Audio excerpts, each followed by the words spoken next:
আমরা এখন ঠিকানা রিসোর্টে আছি। রিসোর্টটা অনেক সুন্দর, মনোমুগ্ধকর। আশপাশে অনেক বগ উঠতেছে, দেখা যাচ্ছে অনেক। আমি জানি না আমার ক্যামেরা কতটুকু ধরা যাচ্ছে, কিন্তু গোধূলি বিকাল, পরন্ত বিকেল, অনেক সুন্দর লাগছে। পাশে একটা সুবিশাল একটা দিঘি রয়েছে।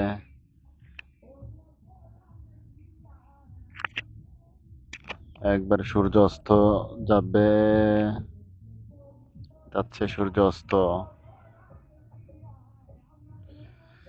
বিকাল আবার একটা ফুরফুরে বাতাস, সে ছোটবেলার কথা মনে হলো যখন আমরা খাল পাড়ে বসে বিকাল বেলায় অনেক আড্ডা দিতাম, নদীর পাশে বসে আড্ডা দিতাম।